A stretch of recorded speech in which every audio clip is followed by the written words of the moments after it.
అందరికీ నమస్కారం. ఇవాళ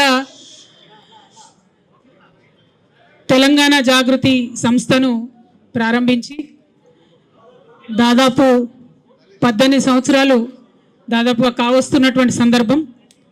2006లో బయటకు వచ్చి సంస్థను ప్రారంభిస్తే ప్రతి ఉద్యమ సందర్భంలో ప్రతినిత్యం తెలంగాణ ప్రజలకు వచ్చినటువంటి ఏ అంశమైనా కూడా చాలా బలంగా తెలంగాణ ప్రజల గొంతుకగా తలలో నాలుకలాగా ప్రతి ఇంటిలో ఆడబిడ్డలాగా బతుకమ్మ ఎత్తినా బోనం ఎత్తినా వారి సంబరంలో సంబరంలాగా వారి దుఃఖంలో దుఃఖంలాగా కలిసి ఉన్నటువంటి సంస్థ తెలంగాణ జాగృతి సంస్థ.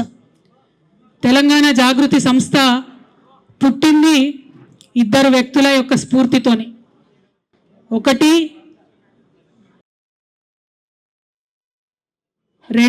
ప్రొఫెసర్ జయశంకర్ గారు. కేసీఆర్ గారు తెలంగాణ రాష్ట్ర సాధన కోసం ఉద్యమించినటువంటి సందర్భంలో మాత్రమే మలిదశ తెలంగాణ ఉద్యమంలో మాలాంటి వాళ్ళందరం కూడా తెలంగాణ రాష్ట్ర అవసరాన్ని ఏర్పాటును గుర్తించి ముందుకు వచ్చి తెలంగాణ ఉద్యమంలో పాల్గొనడం జరిగింది. ఎప్పుడైతే యుఎస్ఏ నుండి ఇండియాకు వచ్చామో ప్రొఫెసర్ జయశంకర్ గారితో ఇంటరాక్షన్ ఏర్పడ్డ తర్వాత వారు మాకు ఆనాడు ఒక డైరెక్షన్ ఇచ్చిండ్రు. రాజకీయ రంగంలో కేసీఆర్ గారు అద్భుతంగా తెలంగాణ ప్రజలకు కావాల్సినటువంటి అంశాలన్నీ కూడా వివరిస్తూ ఉన్నారు, ముందుకు తీసుకెళ్తూ ఉన్నారు. ఇంకొక పక్క సాంస్కృతికంగా వెనుక పడేయబడ్డటువంటి మన ప్రాంతానికి సంబంధించి మాట్లాడాల్సినటువంటి అంశాలు చాలా ఉన్నాయి. ఒక పక్క రచయితలు మాట్లాడుతున్నారు, ఇంకొక పక్క గాయకులు ధూమ్ధామ్ పేరుతో విజృంభిస్తున్నారు. అయినప్పటికీ there is some gap, there is some space, you should think to fill that space అని ప్రొఫెసర్ జయశంకర్ గారు నాకు ఆనాడు దిశానిర్దేశం చేసినటువంటి సందర్భంలో మరి తెలంగాణ జాగృతి అనేటటువంటి సంస్థ ఊపిరి పోసుకోవడం జరిగింది. తెలంగాణ జాగృతి అని పేరు పెడుతున్నామంటే ఆనాడు చాలామంది మేధావులు అసలు తెలంగాణ పేరు లేకుండా పెట్టండి, తెలంగాణ జాగృతి అనగానే మిమ్మల్ని వెంటనే తొక్కేస్తారని కూడా ఆనాడు అనేక మంది చెప్పిండ్రు. అంత పెద్ద ఎత్తున ఆంధ్ర పాలకుల యొక్క వివక్ష ఉన్నటువంటి సందర్భం అయినా సరే తెలంగాణ జాగృతి పేరు పెట్టుకునే ముందుకెళ్తామని చెప్పి తెలంగాణ జాగృతి పేరు పెట్టి మరి సంస్థని ఇన్ని రోజులు కూడా చాలా అద్భుతంగా నడిపించుకున్నామని చెప్పి నేను భావిస్తూ ఉన్నాను. మరి ఇవాళ ఇన్ని సంవత్సరాల తర్వాత మాకు హైదరాబాద్లో ఎప్పుడు కూడా అశోక్ నగర్లో ఆఫీస్ ఉండేది. ఇవాళ అశోక్ నగర్ నుంచి ఆఫీస్ని మేము బంజారాహిల్స్కి షిఫ్ట్ చేసుకోవడం జరిగింది. ఇక్కడ నుంచి లాంగ్ లీజ్ తీసుకున్నాం మరి ఇక్కడ, కాబట్టి చాలా రోజులు ఇక్కడ మా ఆఫీసు స్థిరంగా మీ అందరి ఆశీర్వాదంతో తెలంగాణ ప్రజల ఆశీర్వాదంతో నిలబడి ఉంటుందని చెప్పి నేను మనస్ఫూర్తిగా భావిస్తూ ఉన్నాను. మరి ఇన్ని సంవత్సరాల ఈ ప్రయాణంలో అనేక మంది కలిసి వచ్చిండ్రు, అనేక మంది ఆశీర్వాదాలు ఇచ్చి పనిచేసిండ్రు, అనేక మంది కలిసి పనిచేసిండ్రు, చాలా మంది అడ్వైజర్స్ ఇచ్చి సలహాలు సూచనలు ఇచ్చి ముందుకు తీసుకెళ్ళిండ్రు. వారందరికీ కూడా మనస్ఫూర్తిగా ఉద్యమాభివందనాలు తెలియజేస్తూ ఉన్నాను. మరి మీ అందరికి కూడా తెలిసినటువంటి విషయమే, కేసీఆర్ గారు తెలంగాణ రాష్ట్రం సాధించిన తర్వాత, తెలంగాణ రాష్ట్రం ఏర్పడ్డ తర్వాత అద్భుతంగా తెలంగాణ సోయితోని పరిపాలన జరిగింది. మేము తెలంగాణ జాగృతి సాంస్కృతిక రంగంలో ఏ చిన్న కార్యక్రమం అడిగినా, ఏ చిన్న అంశం డిమాండ్ చేసినా మాకు నిమిషాలలో జీవో వచ్చినటువంటి సందర్భం. చాకల ఐలమ్మ గారిది ఉదాహరణకు అధికారికంగా చేయాలి అంటే ఒకటే సెకండ్లో జీవో వచ్చినటువంటి సందర్భం. మిషన్ భగీరథకు సగరుల ఆరాధ్య దైవమైనటువంటి భగీరథ పేరు పెట్టడం అన్నది మేము అడగకుండానే కేసీఆర్ గారు మాకు ఇచ్చినటువంటి వరం. అట్లా ఏ ఒక్క అంశం తీసుకున్నా సేవాలాల్ మహారాజ్ యొక్క జయంతిని అఫీషియల్గా ప్రభుత్వం నుంచి చేసిన ఏకైక ప్రభుత్వం కేసీఆర్ గారి ప్రభుత్వం భారతదేశంలో. అట్లా ప్రతి ఒక్కరిని కూడా ముందుకు తీసుకెళ్ళి అద్భుతంగా పరిపాలన చేసినటువంటి కేసీఆర్ గారు. అంబేద్కర్ని మనందరం ఆరాధించేటటువంటి అంబేద్కర్ని 125 అడుగుల ఎత్తు నిలబెట్టి దేశంలోనే ఆనాడు అత్యంత పెద్ద విగ్రహంగా అంబేద్కర్ని నిలుపుకున్నాం. అట్లా 1-2 కాదు, ప్రతి ఒక్క అంశంలో కూడా తెలంగాణ సోయితో పరిపాలన జరిగింది. మరి ఇవాళ ఉన్నటువంటి పరిపాలన మనం చూసుకుంటే ఈ 10 సంవత్సరాలకి ఇప్పటికి చాలా తేడా ఉంది. మన కర్మ ఏందంటే ఇప్పుడున్నటువంటి మన ముఖ్యమంత్రి గారు కనీసం జై తెలంగాణ అని కూడా అన్నాడు. ఇవాళ మా తెలంగాణ జాగృతి ప్రారంభించుకున్న ఇక్కడ కొత్త ఆఫీస్ని, స్టేట్ ఆఫీస్ని ప్రారంభించుకున్న సందర్భంగా ఎల్లుండే రాష్ట్ర అవతరణ దినోత్సవం వస్తుంది. నేను రాష్ట్ర ముఖ్యమంత్రి గారిని డిమాండ్ చేస్తూ ఉన్నాను, సీఎం గారు కనీసం ఇప్పటికన్నా మీరు జై తెలంగాణ నినాదం అనండి. ఎల్లుండి రాష్ట్ర అవతరణ దినోత్సవం నాడు కనీసం అమరవీరులకు నివాళులు అర్పించండి అని చెప్పి నేను ముఖ్యమంత్రి గారిని డిమాండ్ చేస్తూ ఉన్నాను. నిజానికి జై తెలంగాణ అనని వాడికి, తెలంగాణ అమరవీరులను తలుచుకున్నటువంటి వారికి, నివాళులు అర్పించని వారికి ఆ కుర్చీలో కూర్చునే అర్హత కూడా లేదు. కానీ తెలంగాణ గ్రహచారం బాగాలేక మరి రేవంత్ రెడ్డి గారు మనకు ముఖ్యమంత్రి అయినరు. ఏదైతే ఉద్యమకారుల మీద గన్ను తీసుకొని పోయిండో అటువంటి వ్యక్తి అలా ముఖ్యమంత్రి అయిండు. కాబట్టి వాళ్ళ మేము డిమాండ్ చేస్తూ ఉన్నాం, ఖచ్చితంగా రాష్ట్ర అవతరణ దినోత్సవం నాడన్నా వారు జై తెలంగాణ అనాలని చెప్పి, అమరవీరులకు నివాళులు అర్పించాలని చెప్పి మేము డిమాండ్ చేస్తూ ఉన్నాం. అదేవిధంగా జూన్ 2వ తారీఖు నాడు మరి కాంగ్రెస్ ప్రభుత్వం ప్రకటించింది, రాజీవ్ యువ వికాసం అనే పేరుతోని పథకం తీసుకొస్తామని పేపర్లలో నేను చదివిన. రాజీవ్ గాంధీకి మాకేం సంబంధం అండి? తెలంగాణ రాష్ట్రానికి రాజీవ్ గాంధీ గారికి ఏం సంబంధం? నేను ముఖ్యమంత్రి గారిని డిమాండ్ చేస్తూ ఉన్నా, తెలంగాణ యువకుల కోసం చేపట్టేటటువంటి పథకానికి మీరు ఖచ్చితంగా తెలంగాణ వాదుల పేరు పెట్టాలి. తెలంగాణ రాష్ట్రం ఏర్పడడం కోసం ప్రాణత్యాగం చేసినటువంటి శ్రీకాంతాచారి పేరు పెట్టండి, యాదిరెడ్డి పేరు పెట్టండి, లేకపోతే మహానుభావుడు కాళోజీ పేరు పెట్టండి, కొండా లక్ష్మణ్ బాపూజీ గారి పేరు పెట్టండి, దొడ్డి కొమరయ్య పేరు పెట్టండి, లేదంటే పివి నరసింహారావు గారు మీ కాంగ్రెస్ పార్టీ నుంచే దేశ ప్రధానిగా ఉన్నటువంటి పివి గారి పేరన్న పెట్టి ఆ కార్యక్రమాన్ని ప్రారంభించాలని మేము డిమాండ్ చేస్తూ ఉన్నాం. తెలంగాణ యువ వికాసం అనే పేరుతోని కార్యక్రమం ఉండాలి, కానీ రాజీవ్ యువ వికాసం అనే పేరుతోని కార్యక్రమం ఉండకూడదని, అది కూడా మీరు అవతరణ దినోత్సవం నాడు ప్రారంభిస్తున్నారు కాబట్టి మేము ఈ డిమాండ్ చేస్తూ ఉన్నాం. అదేవిధంగా తెలంగాణ రాష్ట్ర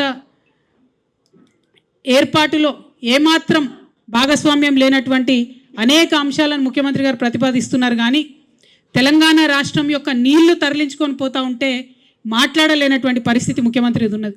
ఎందుకోసం అంటే అక్కడ చంద్రబాబు నాయుడు గారు నదుల అనుసంధానం పేరుతోని బనకచెర్ల రిజర్వాయర్ కడతా ఉన్నాం, మేము పెద్ద బ్యారేజ్ కట్టుకుంటాం, 200 TMC నీళ్లు తీసుకుపోతామంటే కూడా ముఖ్యమంత్రి గారు ఏమీ కూడా అనలేనటువంటి పరిస్థితి ఉన్నది. ఎందుకోసం ఇంత వీక్నెస్ ఉన్నది మీకు? ఎందుకు ఇంత అసక్తత ఉన్నది? ఎందుకు తెలంగాణ ప్రజల కోసం మీరు పనిచేస్తలేరు? పక్క రాష్ట్రం ప్రయోజనాల కోసం మీరు ఎందుకు పనిచేస్తూ ఉన్నారు? ఆనాడు కేసీఆర్ గారు ముఖ్యమంత్రిగా ఉన్నప్పుడు రివర్ లింకింగ్ ప్రాజెక్ట్ ఏదైతే కేంద్ర ప్రభుత్వం ప్రతిపాదించిందో దాన్ని ఖచ్చితంగా తుపాకులగూడెం బ్యారేజ్ దగ్గర నుండి ప్రారంభించాలని కేసీఆర్ గారు ప్రతిపాదించారు. కానీ ఆనాడు కేంద్రం ఒప్పుకోలే, మేము ఇచ్చంపల్లి దగ్గర పెడతాం రివర్ లింకేజ్ అని చెప్పడం జరిగింది. మరి ఇవాళ ఏ మీటింగ్ కాలేదు, ఏ అపెక్స్ కౌన్సిల్ కలవలేదు, కేంద్ర ప్రభుత్వం రాష్ట్ర ప్రభుత్వంతో చర్చలు జరపలేదు. కేవలం చంద్రబాబు నాయుడు గారి డైరెక్షన్లో ఈ రివర్ లింకేజ్ ప్రాజెక్టు పాయింట్ పోలవరంకి తీసుకొని వెళ్ళడం జరిగింది.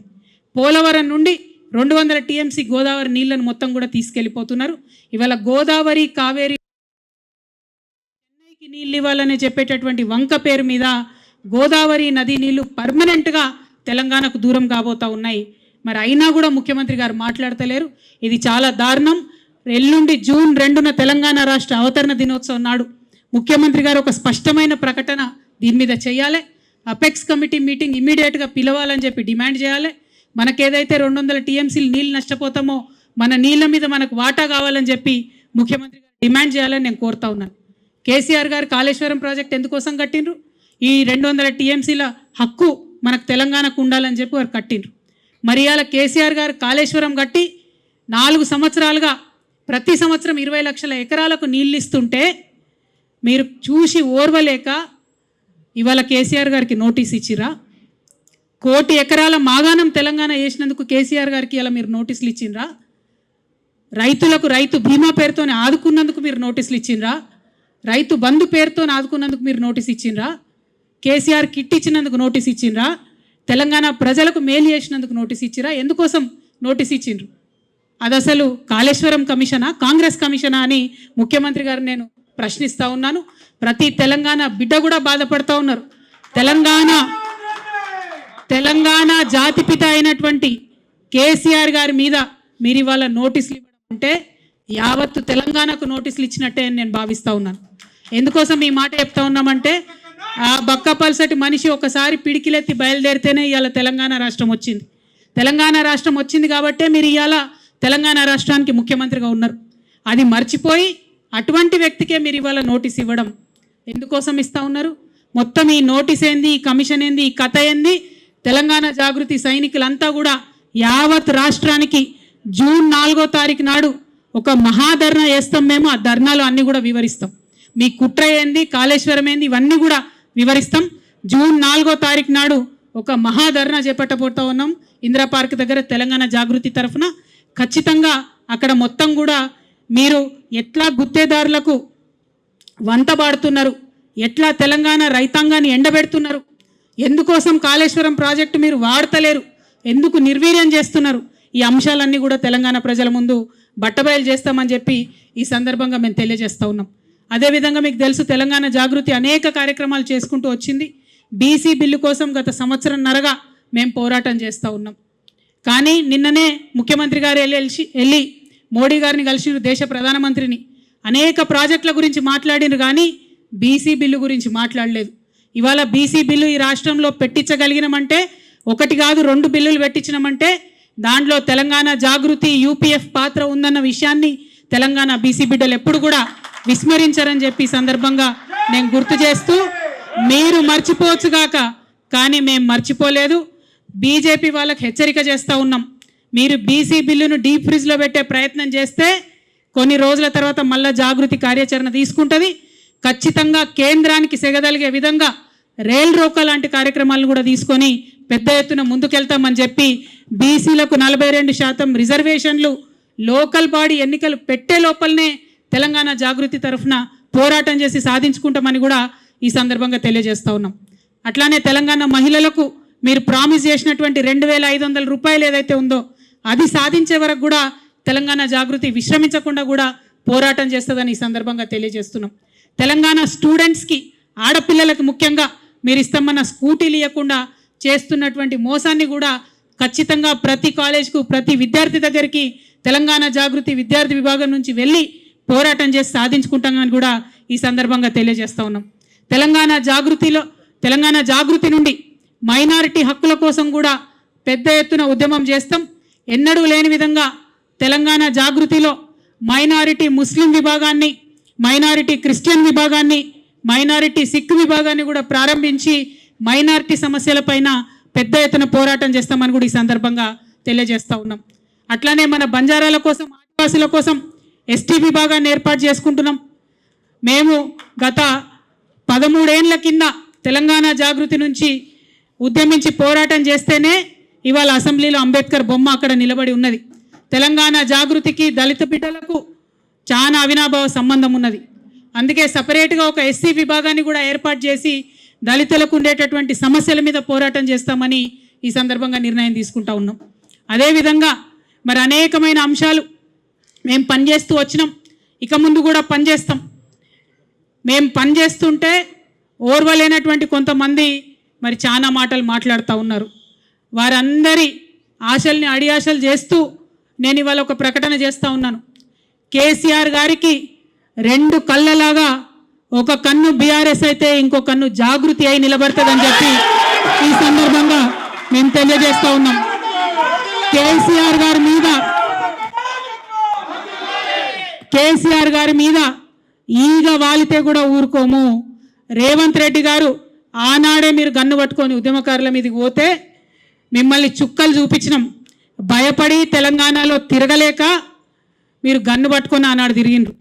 ఇదే బీజేపీ నాయకులు తెలంగాణ రాష్ట్ర సాధనలో వెనక ఉంటే ఆనాడు ఎండల లక్ష్మీనారాయణ లాంటి వాళ్ళు ఒకరో ఇద్దరో ముందుకొచ్చి రాజీనామా చేస్తే ఇదే తెలంగాణ జాగృతి గల్లీ గల్లీ తిరిగి నిజామాబాద్లో తెలంగాణ వాదాన్ని నిలబెట్టుకున్న విషయాన్ని కూడా గుర్తు చేస్తున్నాం.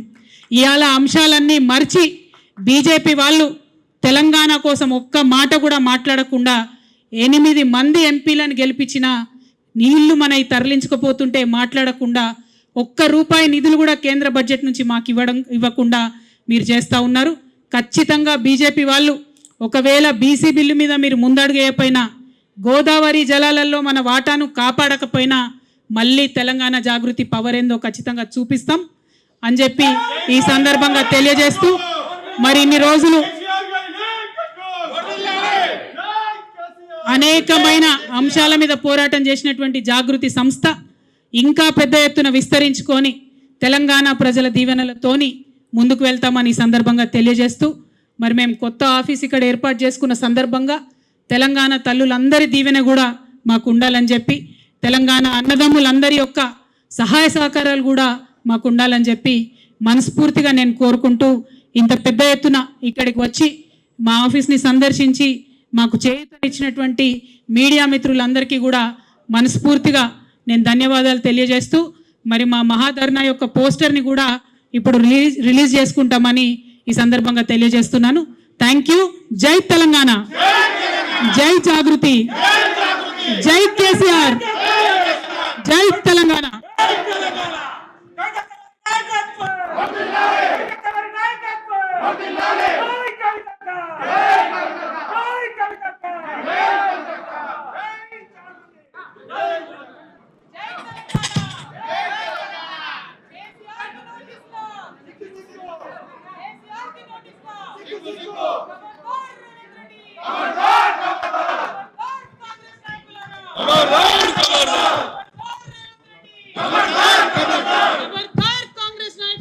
खबरदार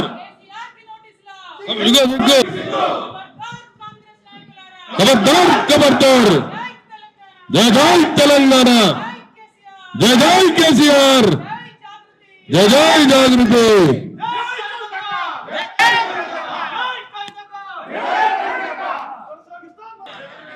తెలంగాణ వాదులందరికీ కూడా ఆహ్వానం పలుకుతా ఉన్నాం. తెలంగాణ వాదులందరినీ కూడా స్వాగతిస్తున్నాం. అనేక మంది నీటి రంగానికి సంబంధించినటువంటి నిపుణులను కూడా పిలవబోతా ఉన్నాం. కాళేశ్వరం ప్రాజెక్టు ఎంత గొప్ప ప్రాజెక్టు, కాళేశ్వరం ప్రాజెక్టుని మరి ఆపడం ద్వారా తెలంగాణకు ఎట్లా అన్యాయం జరుగుతూ ఉందనే విషయాలన్నీ కూడా తెలియజేయబోతా ఉన్నాం. Thank you. ఎవరి నిరసన దీక్షకు వాళ్ళు వస్తారా? నేను ఒకటి వెరైటీ ఉన్నావు, సార్కి నోటీస్ ఇస్తే సార్ వస్తాడా దీక్షకు? భలే ఉన్నావేందబ్బా, ఏదో అడగాలని అడుగుతున్నావులే నువ్వు నన్ను క్వశ్చన్లు. జై తెలంగాణ, జై తెలంగాణ.